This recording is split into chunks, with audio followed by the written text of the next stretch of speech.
¿Cómo le va? Esto es Pasos Perdidos por aquí por Diputados Televisión en una jornada en la cual se dieron a conocer ya las decisiones por parte del Poder Ejecutivo Nacional respecto a la sanción de normas, a la sanción de leyes aprobadas por este Congreso, que en principio son 2 vetos totales a la ley de financiamiento a las universidades y a la declaración de emergencia pediátrica en la República Argentina. Se está esperando...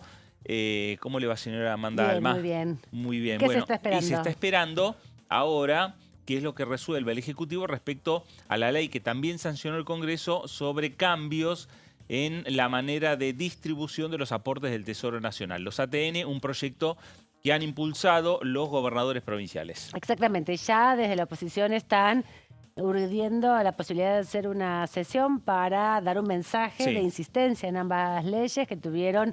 Una superó los votos necesarios para los 2 tercios y otra estuvo un voto de los 2 tercios entre las ausencias y presencias. Así que también se está planificando ahí alguna estrategia, construir mayorías para avanzar en esta insistencia y también, bueno, algunas respuestas que ya se van dando por parte del Ejecutivo también a la insistencia que se hizo respecto a la emergencia en discapacidad. Hoy el vocero presidencial estuvo en varios canales de televisión, en algunos en particular dando notas y advirtiendo que no encuentran de dónde sacar los recursos para cumplir con esta ley que establece la actualización del nomenclador, por una parte, de los prestadores de asistencia para las personas con discapacidad. Así que todo está en discusión porque el lunes viene el presupuesto 2026 y hay cadena nacional por parte del presidente de la Nación. Veremos cuáles son las perspectivas que tienen para el año que viene y esto, cómo se va a distribuir los recursos económicos de la Argentina. Bueno, vamos ahora a los títulos.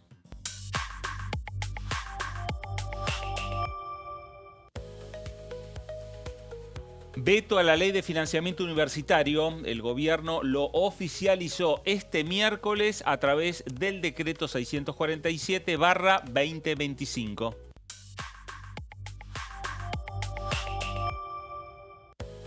Veto a la ley de emergencia en pediatría. El Poder Ejecutivo lo publicó en el Boletín Oficial.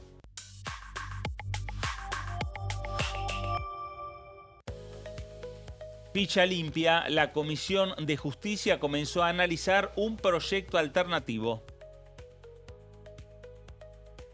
Así están las cosas, un poco en la actualidad política, también en la actualidad parlamentaria, veíamos lo de Libra, veíamos también comisiones que se fueron constituyendo en estos días y reuniendo, y perspectivas para la semana próxima respecto a varios de los proyectos que están en debate en la Cámara de Diputados. Sí. Bueno, y esto, ¿no? Cómo van a articular mayorías de la oposición para convocar a una posible sesión.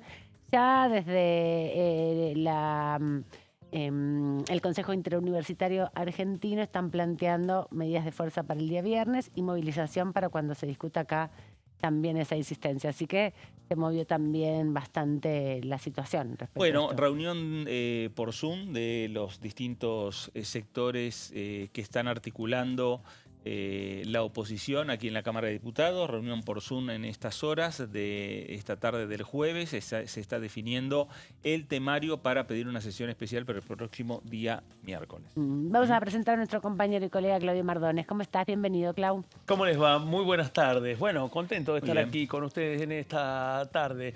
Y sí, 17 es una fecha que analizan en la oposición. 17 y también el 24. 2 sesiones se barajan en el horizonte de la oposición para este mes. Y eso en un contexto en donde los tiempos van a estar marcados por la cuenta regresiva para las elecciones del 26 de octubre y lo que ustedes planteaban. Bueno, ¿cómo va a ser el escenario a partir de este lunes cuando se conozcan los detalles del presupuesto 2026? Bueno, ahí está interesante el dato también que da Claudio, porque estas 2 fechas que se están planteando tienen que ver con las discusiones que por estas horas están llevando adelante los bloques de la oposición, ¿no? Ahí hablamos de Unión por la Patria, hablamos de la Coalición Cívica, Democracia para Siempre, Encuentro Federal.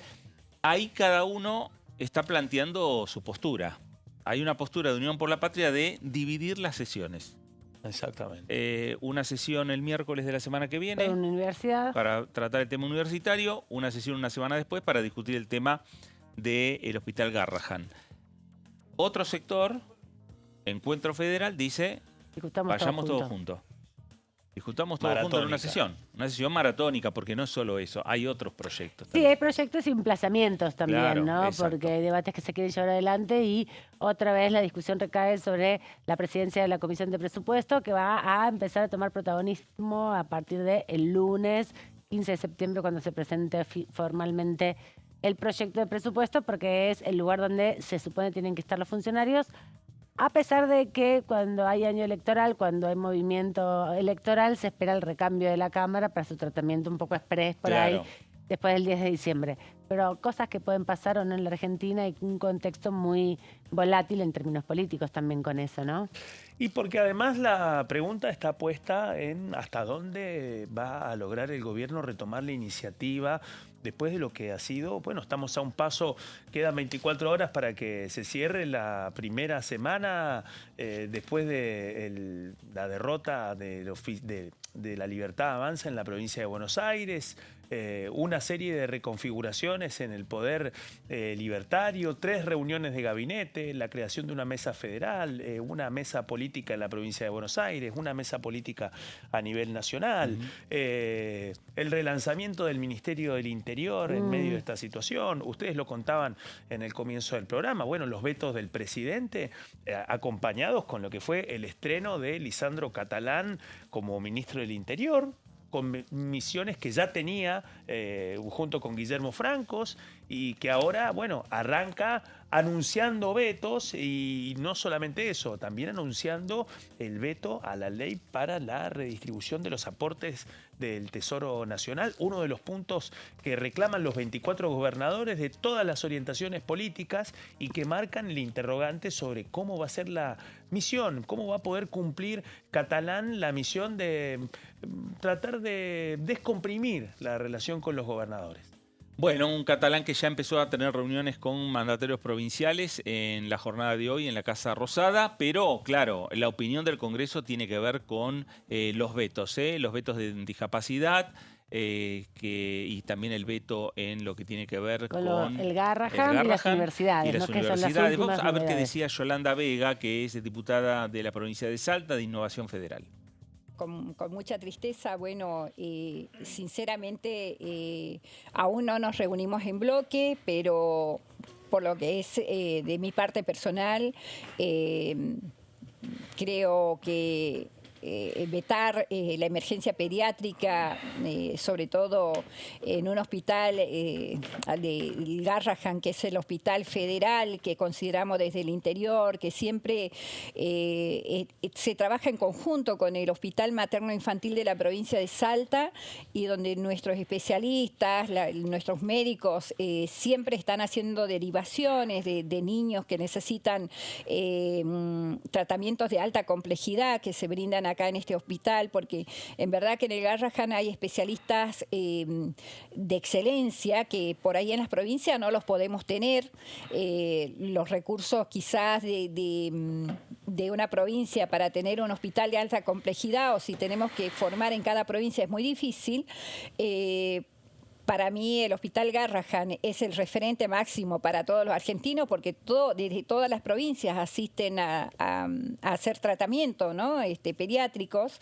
Creo que de mi parte yo voy a acompañar nuevamente, voy a rechazar el veto y tanto como para también los recursos para las universidades, porque creo que la educación es el presente y es el futuro de la Argentina y de los argentinos y que no podemos dejar sin el presupuesto. Hay muchas universidades que ya no llegan con el presupuesto hasta fin de año y es eso, ¿no? Tratar de equilibrar. Si bien van a enviar el lunes el presupuesto, se está comentando que el lunes se elevaría el presupuesto al Congreso. Ojalá y Dios quiera que podamos trabajar y tener realmente un presupuesto con los valores y con los índices que corresponden y que las partidas puedan considerarse los índices de inflación para que los organismos del Estado y las provincias podamos contar con los números más o menos cercanos para poder planificar nuestras políticas de gobierno. Bueno, ahí estaba, Yolanda Vega, de Innovación Federal por la provincia de Salta. Una de las tantas, ¿no?, opiniones aquí en el Congreso Nacional. Innovación Federal, un bloque muy importante para todos los sectores, para los que están articulados en una oposición un poco más férrea al Ejecutivo Nacional y al oficialismo en la Cámara, y también para el oficialismo, ¿no?, porque dependen de esa relación con los gobernadores que están integrados en ese bloque, que incluye a Río Negro, que incluye a Misiones, que incluye a Salta, y que, bueno, es clave a la hora de conseguir el quórum, de retasear el quórum y de conseguir los votos para las distintas leyes. También habló Blanca Osuna. Blanca Osuna de Unión por la Patria, vos decías, hay un análisis de la estrategia, si se dividen los debates de insistencia de los vetos o se hace de manera unificada. De esta manera se refería a la información y lo que está pensando su bloque. Esta voluntad que ha expresado el gobierno a través de decisiones administrativas, de decisiones de la ministra Petovelo y de Torrendel y de él mismo, de desfinanciar la educación pública en términos generales, ¿no? Creo que lo de la universidad marca un punto de inflexión estratégico, porque en realidad la universidad pública hoy está transitando una grave crisis producto justamente de la falta de recursos. Pero hay dos cosas que me parecen importantes y claves. Primero, bueno, desconozco que viene en el presupuesto, en este proyecto de presupuesto, que el presidente evitó antes tratar. Y en consecuencia creo que somos el único país del mundo con sistema democrático que no tiene presupuesto a 2 periodos seguidos. No existe eso en el mundo y en las democracias, pero bueno, acá en la Argentina eso sucede, lamentablemente. Esperamos entonces el proyecto de ley que, como fija la Constitución y las normas, debe presentarse hasta el 15 de septiembre.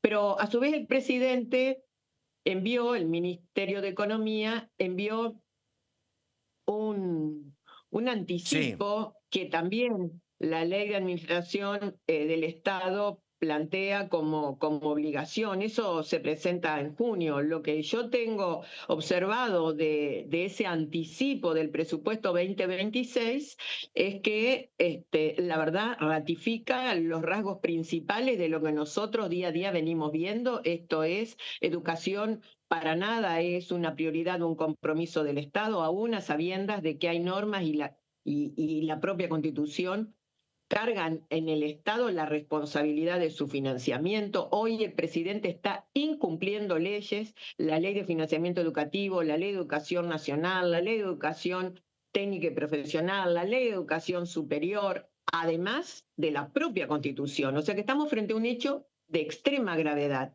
Y creo que, supongo que si el presupuesto tiene coherencia con este anticipo que recibimos hace un par de meses, la verdad, para nada va a satisfacer las demandas que hoy nosotros tenemos y lo que observamos en la ejecución tan desigual e injusta del presupuesto respecto a estos dos temas, salud y educación, por nombrar algunos. Bueno, podría agregar otros, ciencia, producción, pero digo, estamos hablando de educación. Lo otro es que de ningún modo una propuesta o rechazo del veto puede quedar a trasmano de lo del presupuesto. Son dos cosas diferentes. La ley de financiamiento universitaria que nosotros aprobamos por una amplia mayoría, como ustedes efectivamente señalaban, refiere al financiamiento de este año y a las deudas que las instituciones han contraído en relación al 2024. Diputada. O sea que estamos hablando de esas cosas. Lo del 26 es otra instancia. Bueno, lo que es el 26 se discutirá después, con el presupuesto que ingrese del Ejecutivo Nacional. Aquí lo que se está reclamando es la actualización de los recursos que fueron por debajo de la inflación que se conoció ayer, la del mes pasado, de 1,9, pero que acumulado se ha perdido un porcentaje muy importante, no solamente de los salarios docentes, sino de todo el sistema de financiamiento universitario, y eso es lo que reclamaba un poco esta ley, ¿no? Sí, un poco mirando de aquí en adelante con esta ley, mirando lo que sería el último trimestre del año, ¿no? De octubre, noviembre y diciembre. Ahora, también lo que marca esta ley es mirar un poquito para atrás, de La fines recomposición. de 2023 en adelante, ¿no? Exactamente. Ahí. Y después sí, empezarán a discutir ya con el presupuesto 2026, con una base a partir de lo que estaría estableciendo esta norma. Y Esa ahí, sería más o menos la idea, esa la es hoja la de idea. ruta de los diputados. Exactamente, esa es la hoja de ruta, pero en un escenario en donde todavía resta definir cómo va a ser la pulseada en torno a la ley de financiamiento.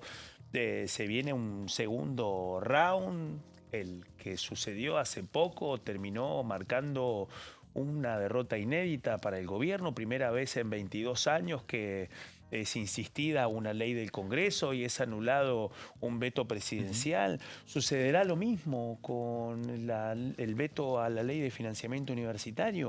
Bueno, hay un tema muy importante que ustedes vienen puntualizando. La presentación del presupuesto 2026, bueno, va a permitir que parte de esta discusión pueda ser catalizada o no, y eso también implica una definición política en torno al diseño del Plan de Cuentas Nacionales 2026. Otro caso, por ejemplo, en el caso de la distribución de los aportes al Tesoro Nacional. La respuesta de Catalán, bueno, ha sido, vamos a vetar la ley de ATN, pero eso no implica que frenen la distribución discrecional de los aportes del Tesoro Nacional en el marco del nuevo diseño del presupuesto 2026 y que esa discrecionalidad incluya algunos que quedaron afuera. Sí. Y que eso finalmente reabra la negociación que los 24 gobernadores quisieron forzar en el Consejo Federal de Inversiones cuando acordaron la presentación de dos proyectos de ley, uno para distribuir los ATN y el otro respecto al impuesto a los combustibles líquidos. Bueno, este lunes se va a saber finalmente si esta pulseada se reconduce en la discusión presupuestaria o escala más todavía. Y además hay que decir que la coparticipación del impuesto a los combustibles no llegó a aprobarse aquí en la Cámara de Diputados porque la Falta sesión todavía. terminó Claro. por falta de quórum anticipadamente. Bueno, ese es uno de los temas que posiblemente Exacto, esté el queda miércoles que viene. Seguimos escuchando voces respecto al tema de los vetos. Dania Tabela, diputada de Democracia para Siempre, habló de esta manera. Me parece que, bueno, yo te digo, lo que hemos decidido es insistir con la ley. Estamos definiendo en las próximas horas cuándo vamos a hacer el pedido de sesión especial, porque la verdad que el sistema universitario está en crisis, con muchísimos conflictos y la verdad que con riesgo de perder el cuatrimestre, como finalmente termina pasando. Si esto no se resuelve, o por lo menos no tiene algún grado de tensión que permita resolver algunas cuestiones. Lamentablemente es una decisión clara del gobierno de seguir manteniendo un rumbo que yo creo que es equivocado, que creo que no que lo creo yo, digo, creo que hay una manifestación social entre la gente que no va a votar, entre el voto en blanco y entre el que vota una opción opositora, eh, que no le hace bien al gobierno, pero bueno, el gobierno ha decidido mantener ese rumbo y no cambiar esas posibilidades y abrir las puertas de negociaciones, de conversaciones que la política como herramienta te dan, ¿no? Así que bueno, nosotros vamos a insistir. Salvo que vaya a presentar un presupuesto retroactivo al año 2025, lo que nosotros estamos discutiendo son las partidas del año 25, que son el punto de inicio de las partidas del año 26. Si no, el punto de inicio de las partidas del año 26 son las partidas del año 2022 que dejó aprobado Massa.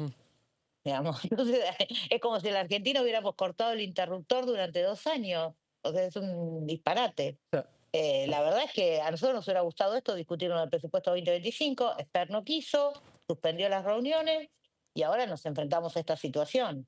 Una situación que es absoluta responsabilidad del gobierno porque no genera instancias de negociación y de conversación política con las instituciones universitarias y con los sindicatos de las universidades, que te insisto, lo he contado 1000 veces, son sindicatos muy razonables, que no buscan generar ningún tipo de conflicto, que obviamente lo que quieren es defender a sus trabajadores como cualquier entidad sindical debiese hacer. Ahora, Entonces, la verdad es que es eso, no está dentro de las posibilidades de discutirlo en la ahí ley de va. presupuesto del año que viene, porque el presupuesto del año que viene es 2026, nosotros vamos a discutir el 2025. Bueno, ahí estaba, Dania Tabela. del bloque de Democracia para Siempre. La expresión de 3 bloques que ya juntos, más la coalición cívica, más la izquierda, forman por lo menos la base para que haya un quórum y luego ver qué van a hacer el resto de los diputados del radicalismo. Claro. Y los monobloques. Y un par de porotitos más. Exactamente. 133. El radicalismo a esta hora está dividido. Mira. De los 12 integrantes que tiene, por lo menos hay 6 que dicen vamos a bajar al recinto. Habrá que ver principalmente qué hace, por ejemplo, Rodrigo de Loredo. Claro, otra vez. Qué hace Soledad Carrizo. Todo un tema. Un tema muy caro para el radicalismo. Los mendocinos, que hoy estuvo el gobernador, ¿no? Nieri y Verasay. Hoy estuvo el gobernador Cornejo en Casa Rosada, que seguramente Lisandro Catalán le habrá preguntado qué harán tus diputados en el recinto. Sí, ¿no? Y me imagino un Cornejo preguntando, bueno, Lisandro, ¿qué tenés? Claro. ¿Qué tenés para ofrecer? ¿Qué tenés de nuevo? A ver, ¿con qué venimos? Están ahí. Soy el único integrante de los gobernadores en el Consejo de Mayo. ¿Qué tenés para contarme? Me llaman todos. ¿Qué dirá el tucumano? Pero bueno, ahí está. Veremos a ver qué es lo que finalmente si se confirma. Todavía no se confirmó la convocatoria a sesión el próximo miércoles. Está todo encaminado, pero veremos. Vamos a la pausa mientras nosotros y volvemos en instantes que ya tenemos invitados.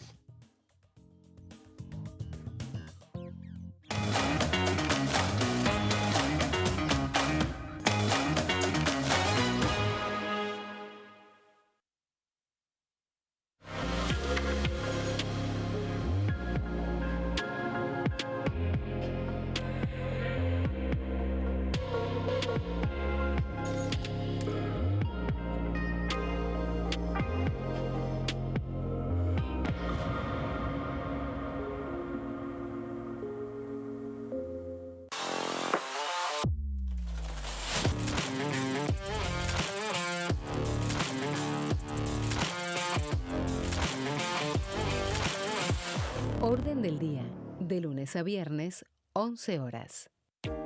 ¿Qué se vota este año? El domingo 26 de octubre se realizarán elecciones legislativas para renovar parte del Congreso de la Nación. La Cámara de Diputados se renueva por mitades cada 2 años. Este año se elegirán 127 diputados. La cantidad de bancas asignadas a cada distrito se determina en función de la población de cada provincia, asegurando un mínimo de 5 diputados para aquellas con menor cantidad de habitantes. En tanto, el Senado está conformado por 72 integrantes y cada 2 años se renuevan por tercios.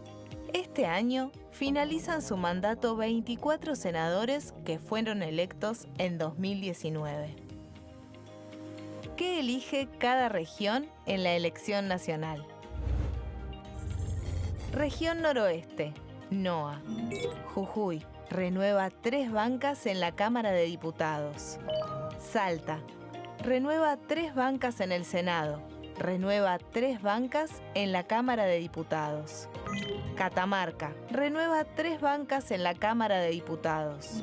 Tucumán, renueva 4 bancas en la Cámara de Diputados. Santiago del Estero, renueva 3 bancas en el Senado. Renueva 3 bancas en la Cámara de Diputados. La Rioja, renueva 2 bancas en la Cámara de Diputados. Región Noreste, NEA. Formosa, renueva 2 bancas en la Cámara de Diputados. Chaco, renueva 3 bancas en el Senado. Renueva 4 bancas en la Cámara de Diputados. Misiones, renueva 3 bancas en la Cámara de Diputados. Corrientes, renueva 3 bancas en la Cámara de Diputados. Región Cuyo. San Juan, renueva 3 bancas en la Cámara de Diputados. San Luis, renueva 3 bancas en la Cámara de Diputados. Mendoza, renueva 5 bancas en la Cámara de Diputados.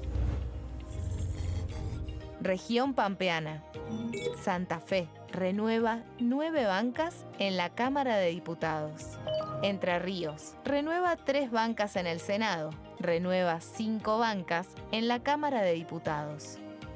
Córdoba renueva 9 bancas en la Cámara de Diputados. La Pampa renueva 3 bancas en la Cámara de Diputados. Buenos Aires renueva 35 bancas en la Cámara de Diputados. Ciudad Autónoma de Buenos Aires renueva 3 bancas en el Senado. Renueva 13 bancas en la Cámara de Diputados. Región Patagónica. Neuquén renueva 3 bancas en el Senado. Renueva 3 bancas en la Cámara de Diputados. Río Negro renueva 3 bancas en el Senado. Renueva 2 bancas en la Cámara de Diputados. Chubut renueva 2 bancas en la Cámara de Diputados. Santa Cruz renueva 3 bancas en la Cámara de Diputados. Tierra del Fuego, Antártida e Islas del Atlántico Sur renueva 3 bancas en el Senado. Renueva 2 diputados nacionales.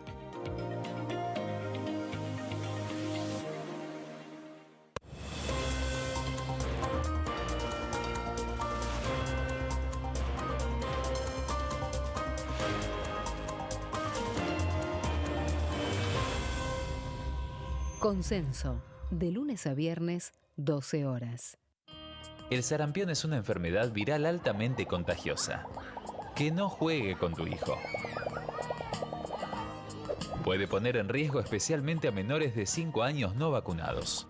Ante la aparición de fiebre y manchas rojas en la piel, consulta de inmediato con un médico. La vacuna es la única forma de prevenirlo y es parte del calendario nacional de vacunación. Es segura, gratuita y está disponible en vacunatorios, centros de salud y hospitales públicos del país. Vos ya tenés esta vacuna. Dásela a tus hijos.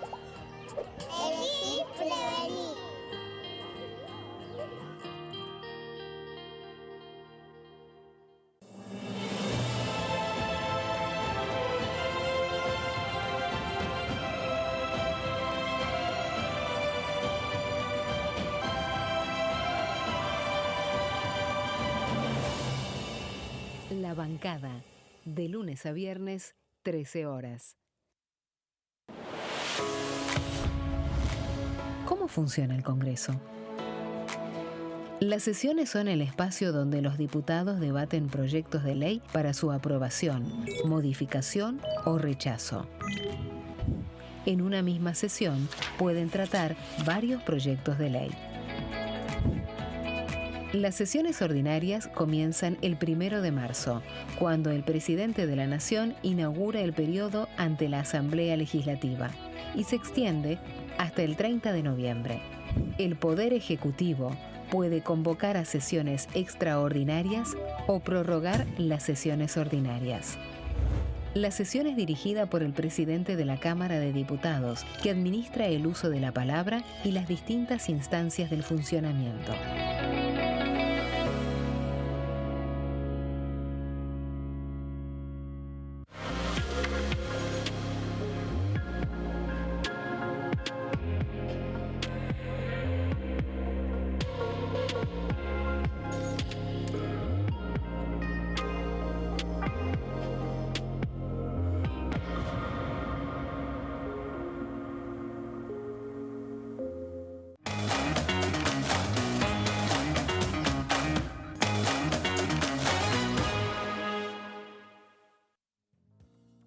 Muy bien, nuevo bloque aquí en Pasos Perdidos por Diputados Televisión. Amanda, y ya tenemos invitado. Sí, hoy es además 11 de septiembre, Así día en que se homenajea a los maestros y a las maestras, y nosotros tenemos al diputado Hugo Yasky, que además es un histórico dirigente del Sindicato de los Trabajadores de la Educación. ¿Cómo estás? Bienvenido, Hugo. Gracias por la la provincia de invitación. Buenos Muy Aires, bien. además. Sí, provincia de Buenos Aires. Bueno, feliz día primero que nada, en Gracias. tu nombre a todos los docentes que vienen desarrollando en estas condiciones también muy complejas una tarea muy importante. Y también, bueno, la novedad que tuvimos del veto a la modificación a la ley que ustedes impulsaron por la situación crítica que están atravesando las universidades. Y ese impacto, bueno, tiene también directa relación con la actividad que desarrollan, en este caso docentes universitarios. ¿Cuál es tu mirada? No, primero aprovecho para enviar un saludo a las maestras y los maestros de todo el país.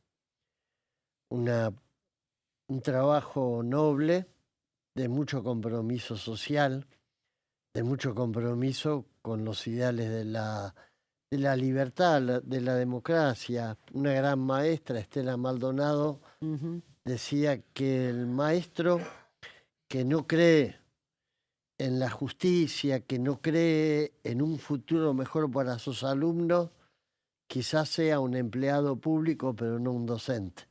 Porque uno tiene que creer en eso, si no, no puede educar, no puede hablar de horizonte de futuro, ni rescatar la figura de los que nos precedieron luchando. No digo en el gremio, digo para tener un país más justo, más libre. Así que bueno, saludar entrañablemente a mis compañeros y compañeras de todo el país.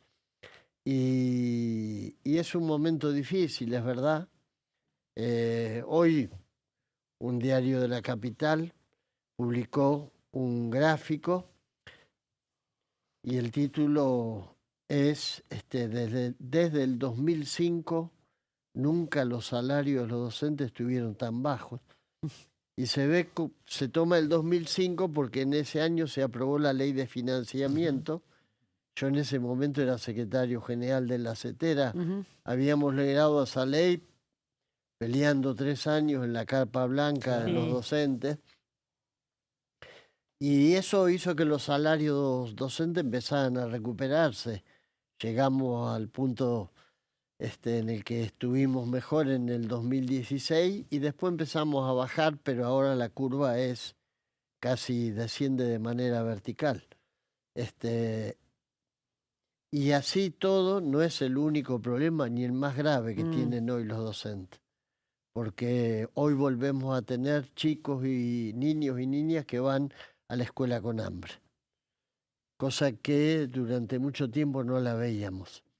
Y esto es lacerante y tenemos una complejidad social en la escuela que cada vez es más abrumadora. Bueno, el episodio que vivimos ayer, sin ir más lejos, que en otras partes del mundo quizá es más común. Acá creo que es la primera vez que tenemos un episodio como este. Por suerte, se logró contener.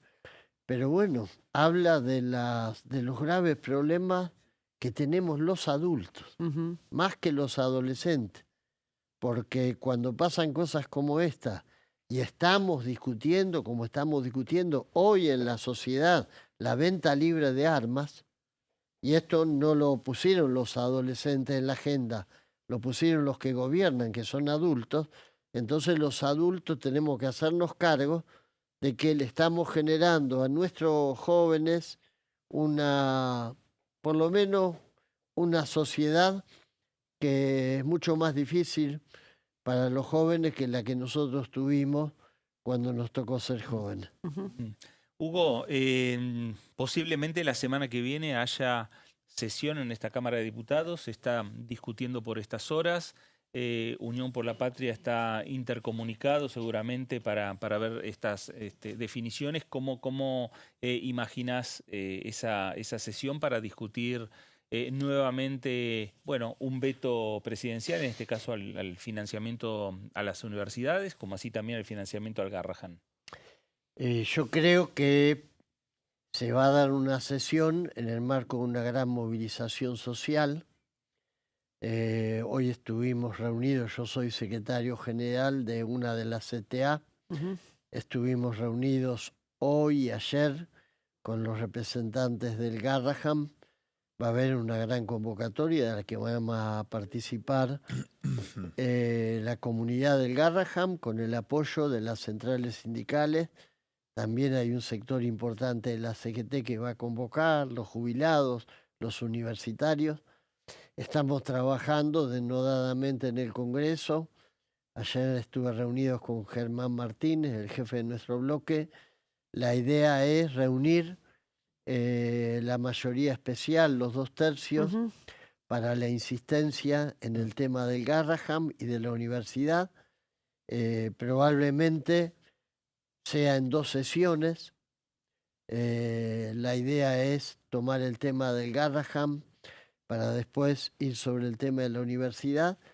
Sabemos que el gobierno está intentando bloquear el veto, está intentando blindar el veto, perdón. La reunión de hoy con el gobernador de Mendoza claramente tuvo ese tema como uno de los temas centrales, que Mendoza le garantice los votos de los diputados radicales para que es casi un disparo en el pie el que les piden, ¿no? A los diputados que voten en contra de una ley que expresa históricamente una causa de un movimiento popular como la Unión Cívica Radical. Confiamos en tener mayoría para el tema del Garrahan y confiamos en tenerlo también para el tema universitario. ¿Eso va a implicar que algunos diputados entonces cambien su voto si votan para sostener el veto? Sí, le están pidiendo algo que me imagino va a generar un grave conflicto de conciencia, porque un diputado que votó a favor del Garrahan o a favor de algo tan sensible como el financiamiento de la universidad, pedirle ahora que dé vuelta su voto me parece que es pedirle demasiado, y confío en que los diputados hagan prevalecer su compromiso de conciencia, su compromiso cívico, por encima de los compromisos espurios que adquieren algunos gobernadores. Hugo, ahora, bueno, se abre otro escenario además, porque el lunes el gobierno envía el proyecto de presupuesto 2026. ¿Cree que hay una parte de esta tensión que puede ser canalizada a partir de la negociación presupuestaria? Porque se precipita todo con la cuenta regresiva del escenario electoral del 26 de octubre. Si se postergan los debates a partir de la semana que viene, bueno, el gobierno puede ganar tiempo y quizás abriendo algunas ventanas en el presupuesto.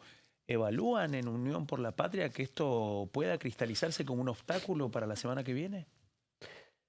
No, yo creo que, digamos, la decisión de insistir con el rechazo al veto no tiene retorno. No le vamos a soltar la mano ni al Garrahan, que es algo esencial para nuestro pueblo, ni lo vamos a hacer con la universidad. Cuando el gobierno envíe finalmente, concrete, si lo hace, el envío del proyecto de presupuesto a la Cámara, veremos qué indicios ofrece esa hoja de ruta que en términos presupuestarios traza el gobierno. Si es la que Milei anunció en ese discurso tan contradictorio, donde asumió la derrota e inmediatamente a los pocos minutos reafirmó el rumbo y dijo: no solamente lo reafirmo, vamos a redoblar, vamos a profundizar.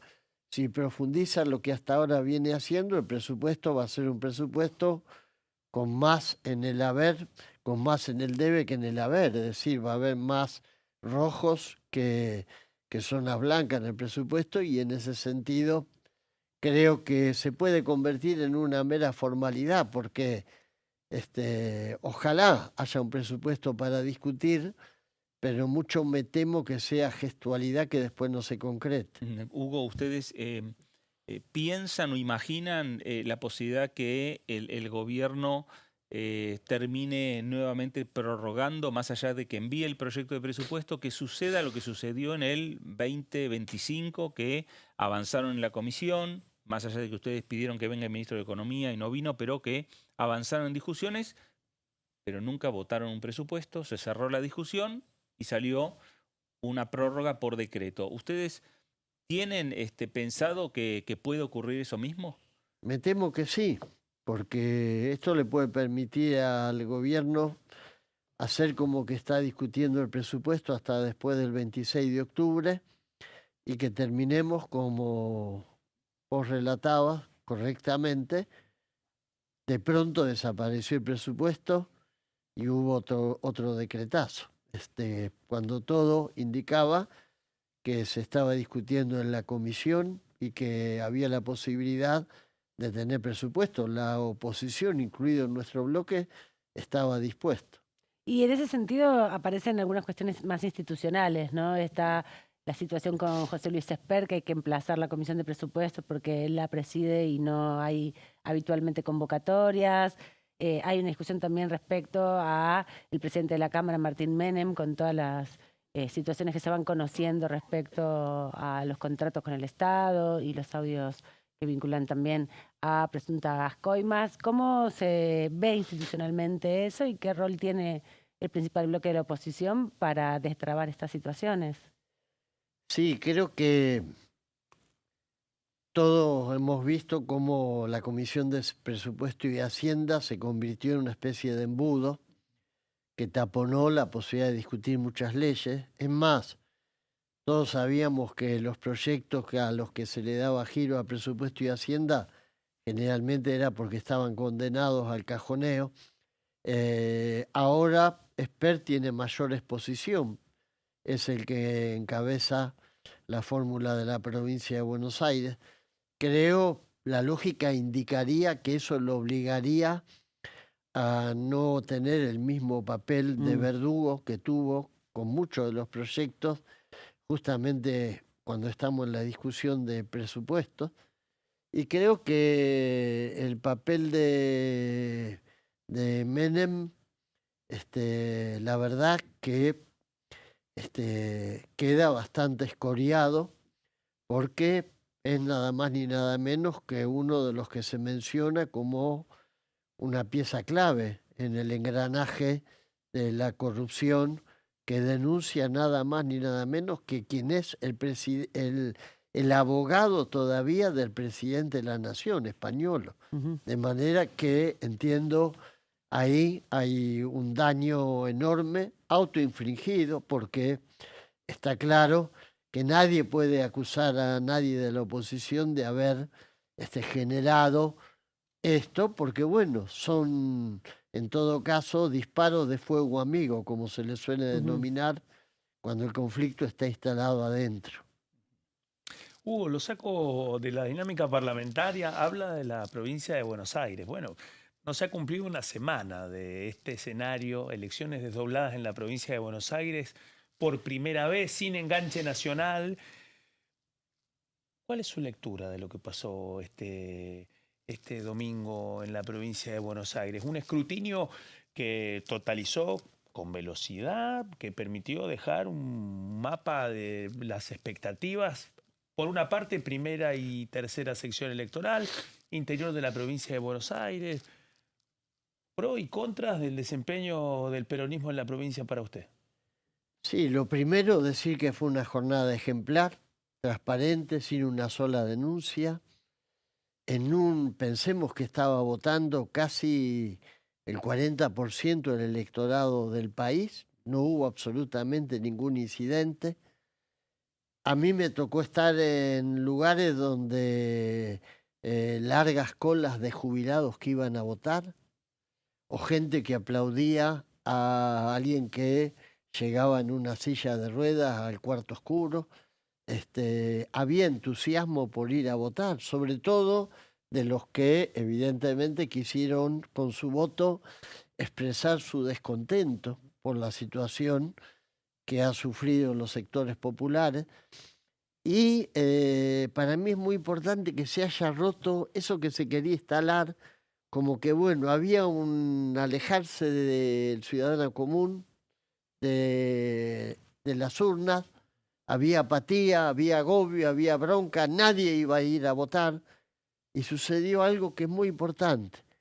Hubo mucha gente que valorizó el voto y dijo, lo voy a usar, porque hoy mi voto vale lo mismo que el de un Equian o que el dueño de una gran corporación financiera. Hoy es 1 a 1 y voy a usar ese 1 que tengo.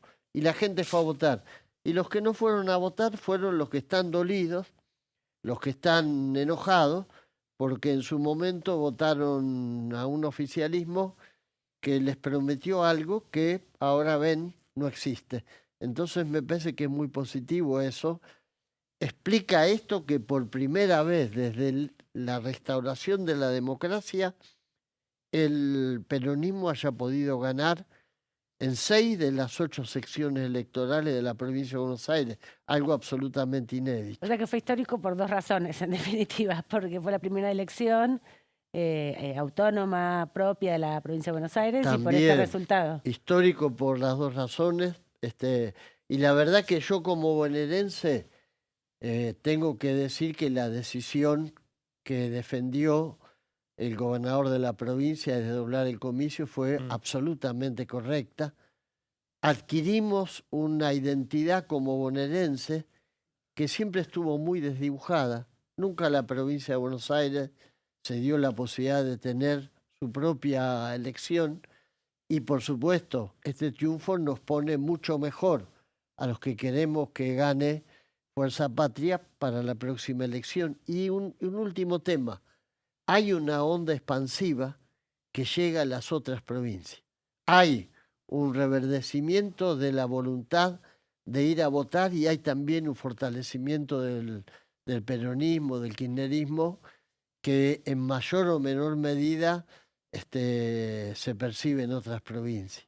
Gracias, Hugo, por este ratito aquí en Pasos Perdidos. Gracias. Bueno, muchos temas y que tienen que ver también con lo que puede llegar a ocurrir la semana que viene. Sí, claro, sin duda. Las definiciones, los planteos que nos deja Hugo Yasky también respecto a las conversaciones que entre los bloques se están llevando adelante. Me parece que todo se va encaminando para, todavía no está confirmado, pero para tener sesión la semana que viene. Sí, es lo más probable, porque decíamos, no solamente están las insistencias de los vetos, sino que también hay sanciones pendientes. Claro. Recordemos que antes que venga la visita de Guillermo Francos con su informe de gestión, hubo una sesión donde varios temas quedaron pendientes y también algunos decretos de necesidad y urgencia que no habían sido debatidos en su momento porque, bueno, se quedó sin quórum la sesión, Claro, ¿no? está el veto a la moratoria previsional. Por ejemplo. Está el veto a la emergencia por cuestiones climáticas para la ciudad de Bahía Blanca y Coronel Rosales. Y hay algunos vetos y hay emplazamientos también a comisiones. Emplazamientos a comisiones y la sanción, la media sanción de la coparticipación de del impuesto a los combustibles porque los fideicomisos ya fueron desarticulados, Claro. ¿no? Y ese es el reclamo que están haciendo ahora los gobernadores. Y también algunos decretos delegados. Hay toda una batería también en el listado que buscarían reeditar parte de los rechazos que ya se plasmaron respecto a un decreto de necesidad y urgencia y 4 decretos delegados, y eso abre otro compás también, que posiblemente lo escuchemos en el recinto, porque así como está la pulseada respecto a las insistencias, la pregunta es, ¿qué va a hacer el gobierno nacional después del rechazo a los decretos delegados y al DNU que, entre otras cosas, implicaba el cierre de la Dirección Nacional de Vialidad, el fin del Instituto Nacional del Teatro, cambios en el Banco Nacional de Datos Genéticos? Bueno, todavía hay un gran interrogante respecto a cuál va a ser la salida del Poder Ejecutivo ante el rechazo de estos decretos. Lo cierto es que todavía no sucedió el otro capítulo que estaban evaluando y era llevar una parte de esta controversia a la justicia. Bueno, no solamente que no sucedió, sino que además es posible que la semana que viene nos encontremos con más interrogantes respecto a este incumplimiento del Poder Ejecutivo, respecto a la anulación y a la caída de estos 4 decretos delegados y un DNU. Bueno, en el medio, ahí nombró las palabras DNU. En el medio está la ley que sancionó el Senado, el proyecto para modificar la norma que regula la utilización de los decretos de necesidad de urgencia y decretos de legislación delegada. Ahí también es un tema que está ahora aquí en la Cámara de Diputados. Sí, señor. Ya viene la pelota. Exactamente. El enésimo intento de cambio de la ley 26.122. Y los emplazamientos que va a requerir, ¿no? Porque Claro. se tiene que pasar por asuntos constitucionales, Así que es es. una de las comisiones a donde es girado. Bueno, No por presupuesto, así que Por ahí presupuesto no. Esper no tiene nada que ver. Hay que ver qué pasa en asuntos pero constitucionales. en general, por ahora, no hemos visto muchas reuniones espontáneas convocadas por el propio presidente de la Cámara, de la Comisión, Nicolás Mayoraz, sino que las reuniones que hubo fueron emplazamientos. Y si hay una sesión cerca y está toda esta discusión dando vueltas, bueno, también está ese tema y otro que nos va a hablar en un ratito Claudio, que tiene que ver con el fentanilo y las otras comisiones investigadoras que también impulsa esta Cámara de Diputados, que este año se ve fortalecido en esa dimensión más de investigación, ¿no? Claro. Porque hay no solamente varias denuncias, sino justamente porque las comisiones están resolviendo otros proyectos que tienen que ver con el financiamiento, que es la discusión que planteaba Yasky respecto al presupuesto 2026, que sin presupuesto las comisiones se abocan a trabajar sobre algo que hoy algunos diputados del oficialismo planteaban que está vedado para el Congreso intervenir en las paritarias Claro. de los sectores. Pero el financiamiento de las universidades y el financiamiento de la pediatría, del Hospital Pediátrico Garrahan, pasó al Congreso finalmente porque no hubo presupuesto 2025 donde se pudiera discutir en comisión la actualización de la pérdida que hubo por el impacto inflacionario, sobre todo. ¿El presupuesto a partir del lunes puede llegar a descomprimir o no la situación tensionarlo interna, de o a nuevo. tensionarlo más, la situación interna dentro de la Cámara de Diputados y dentro del Senado Nacional? Hay que ver qué es lo que dice el presupuesto. Si el presupuesto contempla muchos de los proyectos que hoy están en discusión, seguramente quedarán para una definición política mirando más hacia el futuro que mirando hacia atrás, ¿no? Entonces, por lo tanto, hay que tomar una decisión de decir, bueno, el proyecto ya contempla una normativa que modifica el reparto de los ATN. Por ejemplo. Y los gobernadores quedarán conformes, dirán, bueno, protestamos un poco. Exacto, por lo y ahí que se desactivaría una ofensiva. Y claro, pero veremos, eso lo sabremos el lunes a la noche cuando tengamos los datos de presupuesto, que a lo mejor hoy los tres gobernadores, Frigerio, Cornejo y Esdero, el gobernador del Chaco, que estuvieron en Casa Rosada, a lo mejor ya tienen algunos datos. Sí, puede para, ser. a su vez, filtrarlo al resto de los gobernadores. Es posible. Sí, para que los mandatarios estén al tanto de lo que van a escuchar el lunes. Sí, ¿no? Que y además... el presupuesto. Exacto, un presupuesto que en definitiva también impacta en las definiciones de los gobernadores para el año que viene, que también tienen que presentar sus propios presupuestos en las legislaturas locales y tienen que tener en cuenta cómo va a ser, sobre todo, estos fideicomisos que fueron desarticulados durante el año 24 y 25 para ver qué pasa con esos recursos. Bueno, nos vamos a hacer una pausa. La última, estamos aquí en Diputados Televisión. Quédese, seguimos por Diputados TV.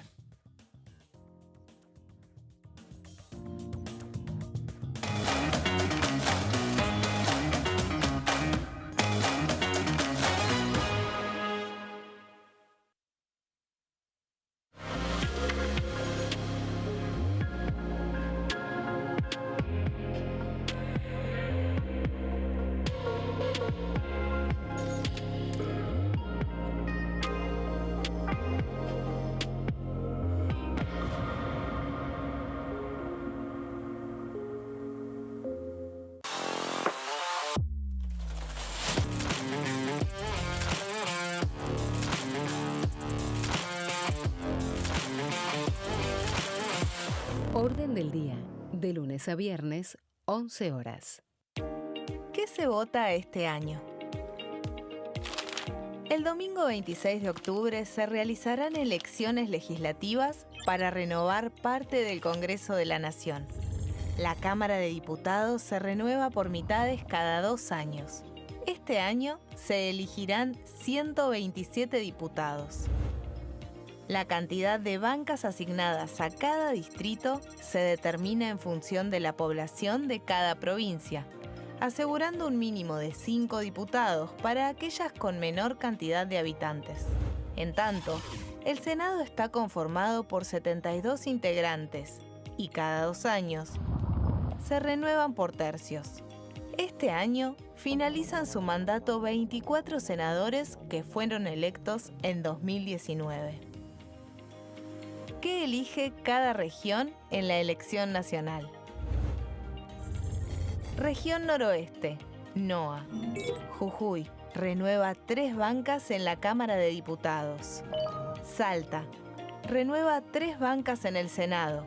Renueva 3 bancas en la Cámara de Diputados. Catamarca renueva 3 bancas en la Cámara de Diputados. Tucumán renueva 4 bancas en la Cámara de Diputados. Santiago del Estero renueva 3 bancas en el Senado. Renueva 3 bancas en la Cámara de Diputados. La Rioja renueva 2 bancas en la Cámara de Diputados. Región Noreste, NEA. Formosa, renueva 2 bancas en la Cámara de Diputados. Chaco, renueva 3 bancas en el Senado. Renueva 4 bancas en la Cámara de Diputados. Misiones, renueva 3 bancas en la Cámara de Diputados. Corrientes, renueva 3 bancas en la Cámara de Diputados. Región Cuyo. San Juan, renueva 3 bancas en la Cámara de Diputados. San Luis, renueva 3 bancas en la Cámara de Diputados. Mendoza, renueva 5 bancas en la Cámara de Diputados. Región Pampeana. Santa Fe, renueva 9 bancas en la Cámara de Diputados. Entre Ríos, renueva 3 bancas en el Senado. Renueva 5 bancas en la Cámara de Diputados. Córdoba, renueva 9 bancas en la Cámara de Diputados. La Pampa, renueva 3 bancas en la Cámara de Diputados. Buenos Aires, renueva 35 bancas en la Cámara de Diputados. Ciudad Autónoma de Buenos Aires, renueva 3 bancas en el Senado. Renueva 13 bancas en la Cámara de Diputados. Región Patagónica. Neuquén renueva 3 bancas en el Senado. Renueva 3 bancas en la Cámara de Diputados. Río Negro renueva 3 bancas en el Senado. Renueva 2 bancas en la Cámara de Diputados. Chubut renueva 2 bancas en la Cámara de Diputados. Santa Cruz renueva 3 bancas en la Cámara de Diputados. Tierra del Fuego, Antártida e Islas del Atlántico Sur. Renueva 3 bancas en el Senado. Renueva 2 diputados nacionales.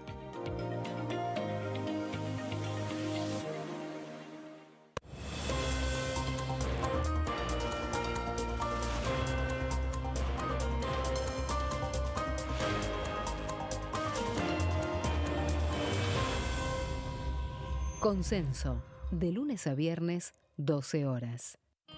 El sarampión es una enfermedad viral altamente contagiosa. Que no juegue con tu hijo. Puede poner en riesgo especialmente a menores de 5 años no vacunados. Ante la aparición de fiebre y manchas rojas en la piel, consulta de inmediato con un médico. La vacuna es la única forma de prevenirlo y es parte del calendario nacional de vacunación. Es segura, gratuita y está disponible en vacunatorios, centros de salud y hospitales públicos del país. Vos ya tenés esta vacuna. Dásela a tus hijos.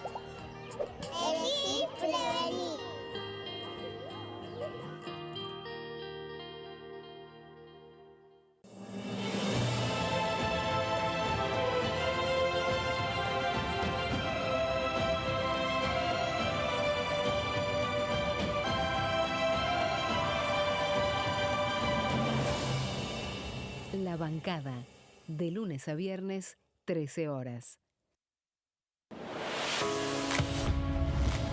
¿Cómo funciona el Congreso? Las sesiones son el espacio donde los diputados debaten proyectos de ley para su aprobación, modificación o rechazo. En una misma sesión pueden tratar varios proyectos de ley.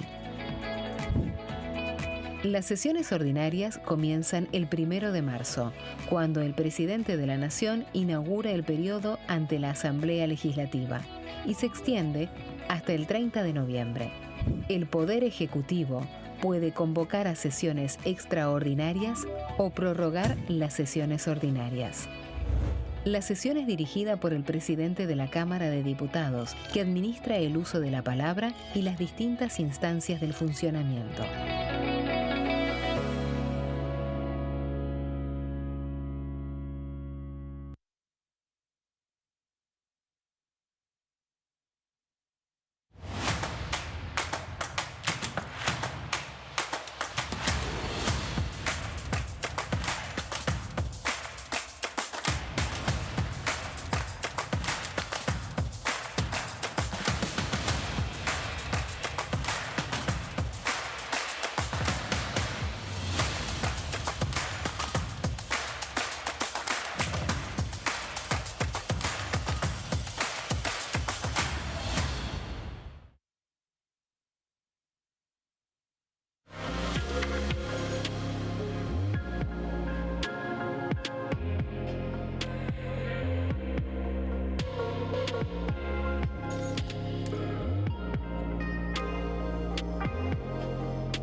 Bueno, aquí seguimos en Pasos Perdidos y estamos como queremos nosotros. Así Gracias es. a nuestra producción tenemos una nueva nota, la presentamos de este modo.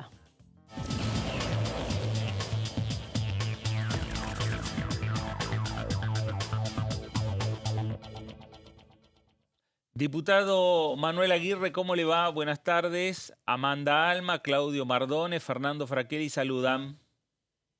¿Qué tal? ¿Cómo le va? ¿Cómo están ustedes? ¿Cómo andan? Muy bien, ahí mate en mano lo vemos, bueno, analizando la realidad, la realidad política del país que pasa por ahora con los anuncios desde el Ejecutivo, con los vetos presidenciales.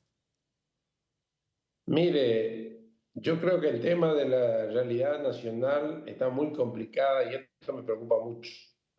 Me preocupa mucho porque no existe una posición consolidada ni fortalecida. Existen espacios que pueden discutir o no al gobierno nacional, pero no existe esa posibilidad de que podamos decir, bueno, tenemos este otro camino, tenemos esta salida. Y esto me preocupa muchísimo porque eso puede generar conflictos no solamente en el ámbito institucional, sino también inclusive en el ámbito social. Eso es lo que me preocupa mucho.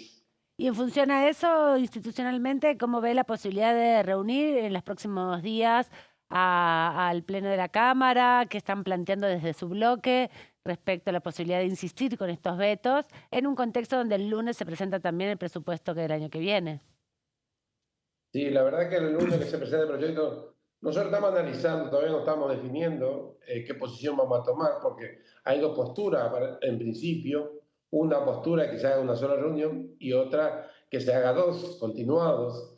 Yo creo que hay que ver qué les importa, si es por temas electorales exclusivamente o si es por un tema institucional o de importancia, porque si es por temas electorales para tratar de ver quién tiene más poder, yo creo que es un gravísimo error. Por eso es que no comparto muchos temas en que se está tratando, porque no es tiempo de estos temas que son de mucha importancia y de mucha trascendencia estar discutiendo. Hubiésemos estado discutiendo otro proyecto de ley, más bien aquellos proyectos que nos unen y que pensemos para el conjunto de la sociedad y no aquellos proyectos que a veces interesan solamente a un sector y no a todos los sectores de la sociedad argentina.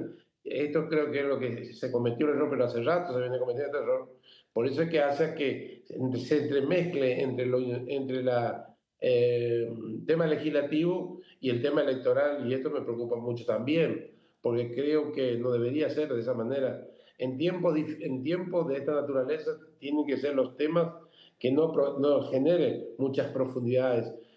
No tiene que ser los temas que tratamos hoy, y la verdad que esto debería ser en tiempos más bien de frialdad, de pensamiento, de tranquilidad y de pensar un futuro para la Argentina que no lo estamos teniendo, y eso hace que nos genere todos los inconvenientes que estamos teniendo. Diputado Aguirre, ¿cómo le va? Buenas tardes.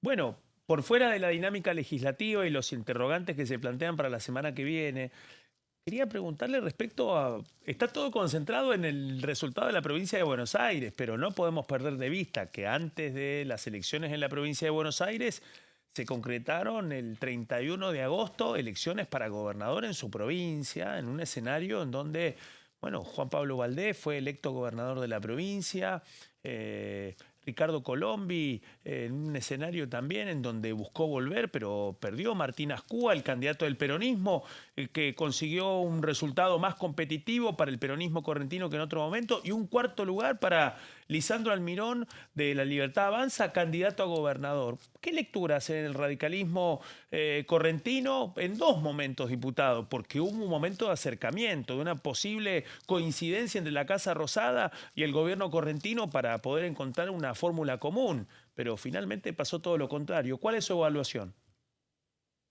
Mire, el gobierno provincial siempre trató de acercarse al gobierno nacional, tal que sus legisladores, la mayoría, yo también fui legislador de este gobierno 2 años antes, ya tuve problemas porque trató siempre de acercarse y de pensar de que negociando y conversando solamente era beneficioso, y nosotros creíamos que no solamente hay que conversar, no solamente hay que dialogar, sino hay que concretar, y no se concretaba.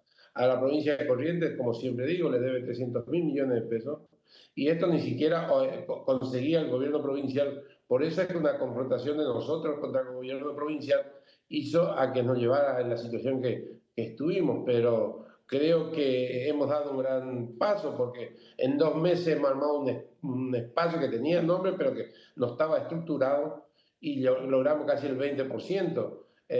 Yo trabajo y estoy con Ricardo hace 25 años, porque Ricardo es un hombre que ha demostrado capacidad no solamente de gobernar, sino además de eso de administrar y de sacar a la provincia adelante, que es lo que hizo.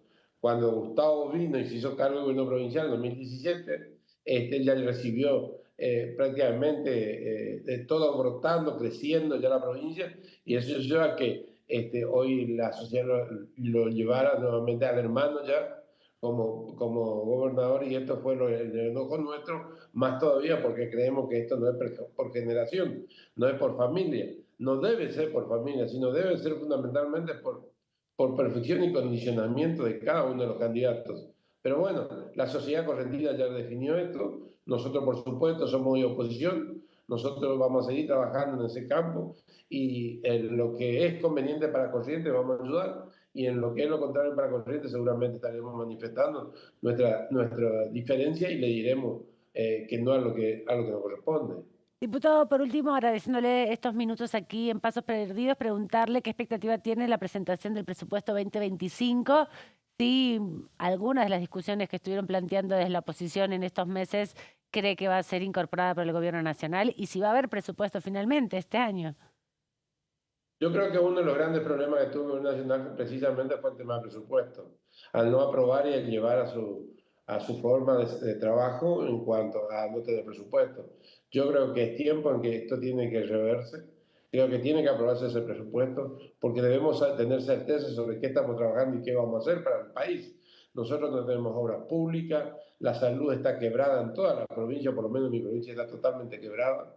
El tema de seguridad no lo manejan ellos tienen 100.000 hombres aproximadamente. Todas las provincias tienen su propia seguridad, en el caso de la provincia de Corrientes tienen su propia seguridad y todas las provincias tienen suyo, que creo que debe estar triplicando y ahora está cuadriplicando, le diría yo, de personal, no tengo el número de eso tampoco, pero esto el Gobierno Nacional no presta atención a nuestra frontera, a la crisis que tenemos. El tema de la justicia no se ha modificado absolutamente nada, seguimos con la misma justicia, el mismo procedimiento, que yo creo que es un gravísimo error que un juez de primera instancia tenga que entender entre 6 y 7 materias.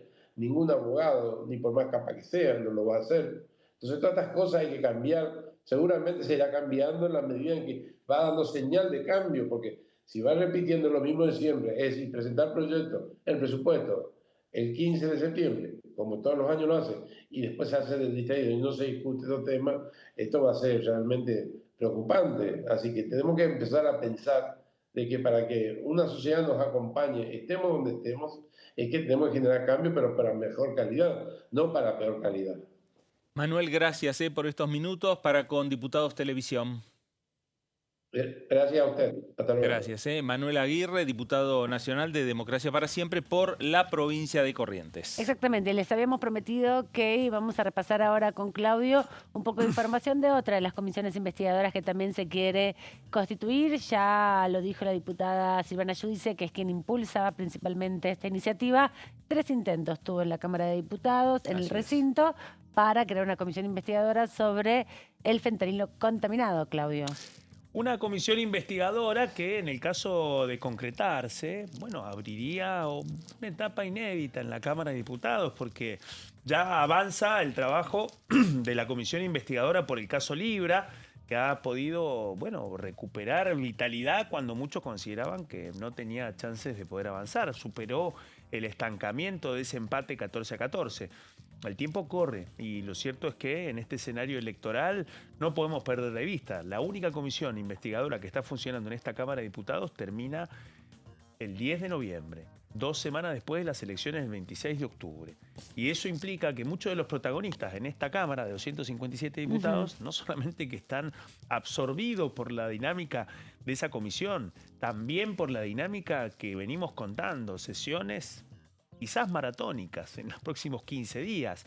Y a eso esta iniciativa, que quizás en el camino se termina de cristalizar otra comisión investigadora, y es la que busca investigar responsabilidades políticas y también indagar en torno a las 96 víctimas, a las 96 muertes, 96 pacientes que perdieron la vida en instituciones médicas públicas y privadas a partir de recibir fentanilo contaminado a partir de desde una partida de Laboratorios Ramallo y HLB Pharma. Su propietario, Ariel García Furfaro, está detenido por una decisión del juez Kreplak. Juez Kreplak que esta semana comenzó con otras medidas, una serie de allanamientos.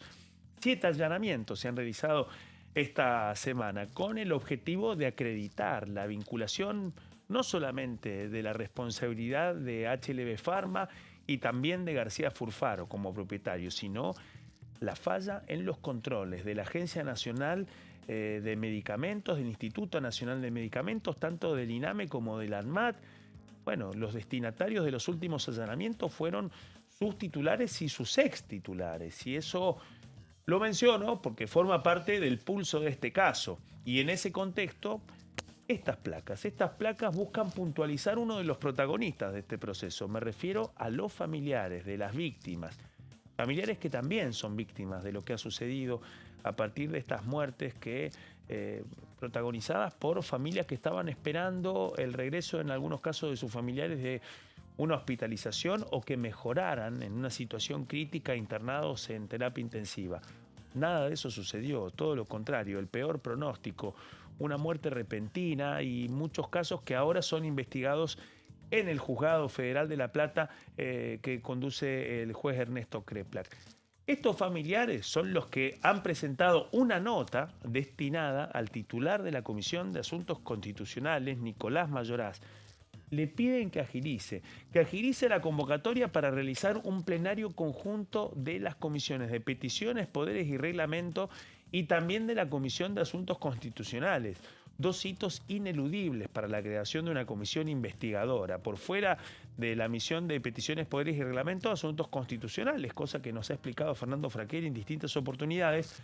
Es un paso ineludible para poder crear una comisión investigadora en el marco de la Cámara de Diputados. Tal cual así pasó con la creación de la comisión investigadora del caso Libra.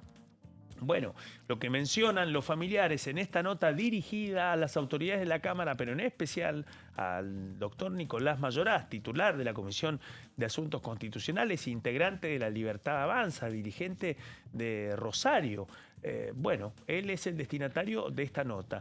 ¿Qué hacen los familiares en esta nota? Puntualizan lo que ha venido pasando respecto a lo que consideran dilaciones en el proceso legislativo. Vamos con la siguiente placa.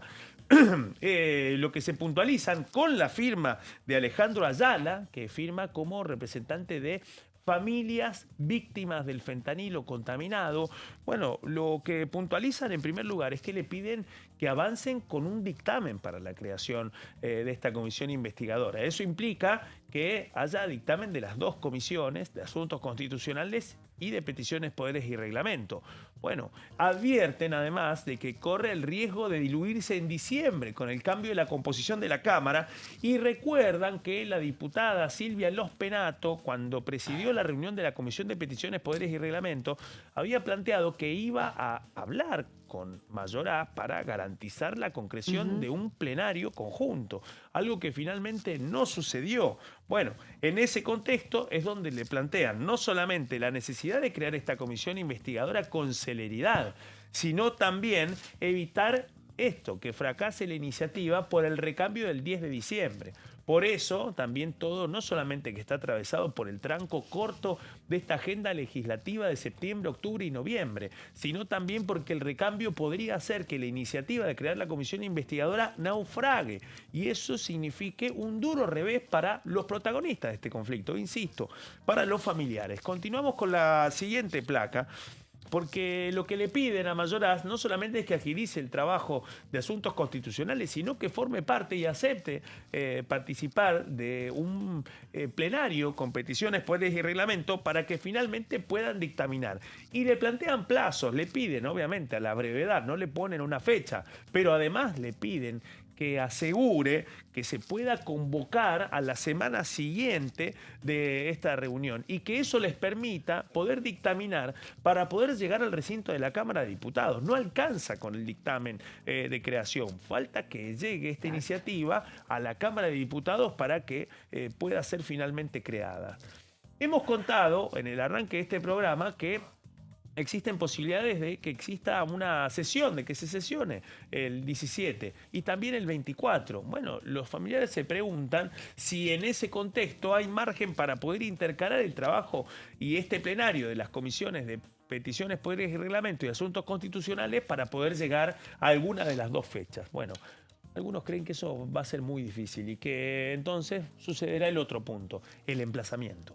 La orden a partir de un planteo de pronto despacho para advertir al recinto de la Cámara de Diputados que la Comisión de Asuntos Constitucionales está en mora para garantizar el pronto despacho y lo que hemos contado en distintas oportunidades. Un tirón de orejas del recinto de la Cámara Baja para el titular de alguna comisión para que no tenga otra posibilidad de ganar tiempo, estirar los plazos y sesionar en su comisión con fecha y hora. Bueno, esas son las dos alternativas que se están barajando. Por eso mencionamos en estas placas la gravitación que puede tener en esta agenda corta, en donde asoman dos posibles sesiones y en donde las dos preguntas son o si el titular de la Comisión de Asuntos Constitucionales acepta negociar con Silvia Los Penato un plenario, o si no, bueno, eso implicará un emplazamiento, con lo que eso también puede significar para los familiares, que es lo que no quieren, perder el tiempo, que se estiren los plazos y que además la comisión investigadora sirva también para poder acelerar la investigación. Acá hay otro dato importante. El juez Kreplak, bueno, algunos dicen que se ha tomado su tiempo para tomar algunas medidas, otros dicen que no, que ha actuado con mucha celeridad y que especialmente a partir de esta semana, cuando ya se configurara la última etapa del calendario electoral, iba a avanzar con una serie de medidas. Claro está, acá hay una cuestión que hay que puntualizar. Un punto pasa por la investigación penal en la justicia. Y lo otro son las potestades que la Constitución le confiere a la Cámara de Diputados y al Senado para realizar y crear comisiones investigadoras que tienen potestades para indagar sobre responsabilidades políticas y también pedirle a la justicia información. Así que en el caso de concretarse esta iniciativa de la comisión investigadora, también habría un pedido de informes para el juez Kreplak en La Plata y para poder articular los resultados de la investigación penal. Pero para que eso suceda, falta que se desate un nudo, que Nicolás Mayoraz escuche el reclamo de los familiares o que la oposición termine de definir un nuevo emplazamiento.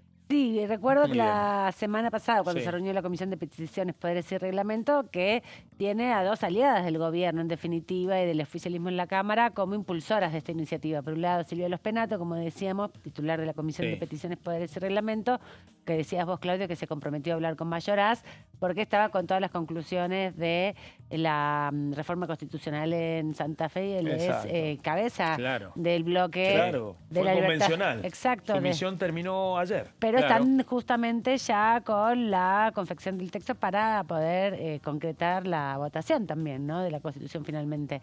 Y por otro lado, Silvana Giudice, la impulsora de esta iniciativa, que en la última sesión donde habló al respecto, que la oposición recogió el guante y canalizó a través de la comisión investigadora, la Comisión de Salud, un pedido de información también al Ministerio de Salud que no fue contestado, ¿no? Que en estas horas varios diputados advertían que el Ministerio no respondió respecto al funcionamiento de la ANMAT y la requisitoria que hicieron de alrededor de 26 preguntas que se habían puesto de acuerdo. Que era la unificación de los pedidos de informes con la idea de que hubieran tiempos cortos para la respuesta del ministro de Salud, Mario Lugones, y que pudiera evitar una interpelación. Bueno, en esta coyuntura, también hay que decirlo, las ofensivas que ha barajado la oposición con respecto al caso fentanilo, tal como han dicho los familiares, corren el riesgo de diluirse y algunas se han diluido. También es cierto que en estos casos todo depende, y el reloj político de la Cámara también depende de lo que pase en la justicia cuando hay un intento de una comisión investigadora en este caso.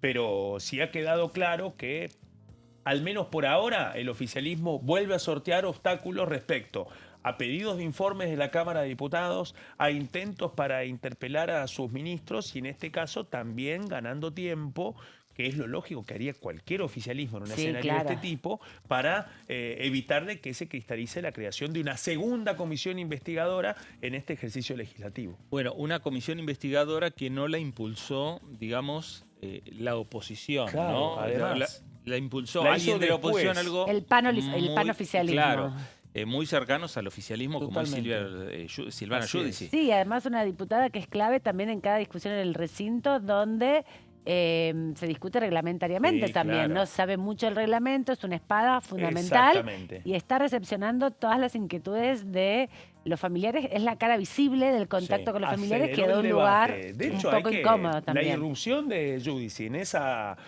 sesión, tratando de buscar los 2/3. 6 de agosto creo que fue la sesión. Exactamente, para avanzar, bueno, agitó mucho la discusión. Naturalmente, Giudici también buscó puntualizar en el peronismo y cuál iba a ser su respuesta. Ahora también, después se sumaron otros proyectos, como lo hemos contado. Se sumó Democracia para Siempre, con la iniciativa impulsada por el diputado Pablo Giuliano. Sí. También surgió dentro de Unión por la Patria una propuesta de un diputado fueguino para hacerla dentro de la Comisión de Salud. Sí. Bueno, y ahí es donde empieza también la posibilidad de que se pueda unificar esa idea, pero como vos decís, Amanda, con Silvana Giudici transformándose no solamente en la principal figura para investigar legislativamente el caso, sino, como advertís vos, Fernando, también en un contexto en donde se transforma en un problema para el gobierno, especialmente porque estamos hablando de una aliada muy importante. Exacto. Bueno, veremos cómo se resuelve de cara a la sesión que viene. Hay pedido de interpelación para el ministro de Salud, Mario Lugones, que ya lo aprobó la Comisión de Salud de esta Cámara de Diputados, y uno de los emplazamientos va a ser a Asuntos Constitucionales para discutir los pedidos de interpelación a Lugones y a otros funcionarios. Bueno, de eso vamos a estar hablando también mañana y los próximos días, porque baja la actividad parlamentaria mañana. Esta jornada de hoy hubo algunos grupos de amistad, alguna comisión también que recibieron a cooperativistas para hablar de la situación de las cooperativas, pero ya mañana se ralentiza y sí hay posibilidad de que haya sesión la semana que viene. Van a estar todos con los teléfonos y las reuniones de Zoom y las roscas para ver si se logra. Y la pregunta, ¿qué va a pasar con este tema? Si finalmente se va a retomar la instancia de la interpelación o si puede prosperar otra investigadora. ¿Quieren realmente crear una investigadora en este contexto? Hay que ver. Hay que ver. Bueno, nos vamos. Claudio, gracias. Ama, nos estamos reencontrando. Sí, aquí sí. Usted también, quédese en sintonía. Gracias por estar ahí. Estamos en Diputados Televisión. Gracias y nos reencontramos.